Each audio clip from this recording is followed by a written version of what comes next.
पहला जो हमारा कॉन्सेप्ट है वो है प्रोडक्शन कॉन्सेप्ट। प्रोडक्शन कॉन्सेप्ट जो भी कंपनीज फॉलो करती हैं, उन कंपनीज का मानना ये है कि अगर हम पर यूनिट कॉस्ट गुड्स और सर्विसेज की अगर हम कम कर दें, मतलब प्राइस अगर हम गुड्स और सर्विसेज का कम कर दें, तो हर व्यक्ति उस गुड्स और सर्विसेज को खरीद लेगा। तो प्राइस कम करने से गुड्स और सर्विसेज को कहीं पर किसी को भी अवेलेबल कराया जा सकता है, कस्टमर बिल्कुल आसानी से उसको खरीद लेगा। तो इस कॉन्सेप्ट को फॉलो करने वाली कंपनीज अपने मार्केटिंग एफर्ट कहां पे लगाती हैं? प्रोडक्शन कॉस्ट कम करने में।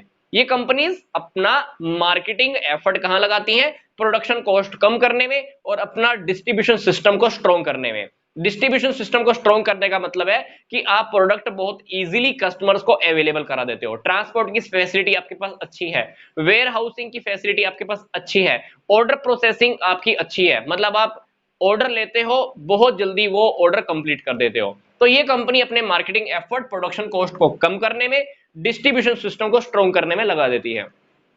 ये कंपनी लार्ज स्केल पर प्रोडक्शन करती हैं। लार्ज स्केल पर प्रोडक्शन मतलब बहुत ज्यादा प्रोडक्शन करना, मतलब एक तो हम 1000 यूनिट का प्रोडक्शन करें, एक कंपनी ऐसी है जो 20,000 यूनिट का प्रोडक्शन करें, तो क्या होगा? 20,000 यूनिट का प्रोडक्शन करने वाली कंपनी की जो कॉस्ट आएगी वो कम आने वाली है, मतलब per unit cost production large scale पर करने की वजह से कम हो जाती है। तो ये कॉन्सेप्ट कहां पर एप्लीकेबल है, कहां पर हम इसको अप्लाई कर सकते हैं? जहां पर डिमांड सप्लाई से ज्यादा है। ये कॉन्सेप्ट आपका तभी अप्लाई हो सकता है जब किसी प्रोडक्ट की पार्टिकुलर डिमांड उसकी सप्लाई से ज्यादा है। मान लीजिए डिमांड तो है 20,000 लोगों की, सप्लाई करने वाले हैं 1,000, सप्लाई है सिर्फ 1,000 उस प्रोडक्ट की, डिमांड करने वाले हैं ज्यादा, तो डेफिनेटली आप प्रोडक्ट को इजीली सेल कर सकते हो।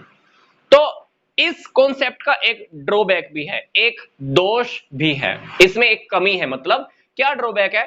कहते हैं कि कस्टमर जरूरी नहीं है कि हर वो प्रोडक्ट खरीद ले जो सस्ता है और जो इजीली अवेलेबल है। तो सिंपल सी बात है, मैं प्रोडक्शन कॉन्सेप्ट को फिर से एक बार कंक्लूड कर रहा हूं। ये कंपनीज कहती हैं कि अगर हम गुड्स और सर्विसेज के प्राइस को कम कर दें तो कस्टमर उसको आसानी से खरीद लेता है और हम उस प्रोडक्ट को कहीं पर भी इजीली अवेलेबल करा सकते हैं। कंपनीज अपना मार्केटिंग एफर्ट प्रोडक्शन की कॉस्ट कम करने में और डिस्ट्रीब्यूशन सिस्टम को इंप्रूव करने में लगा देती हैं। लार्ज स्केल पर प्रोडक्शन चलता है, पर यूनिट कॉस्ट कम आती है।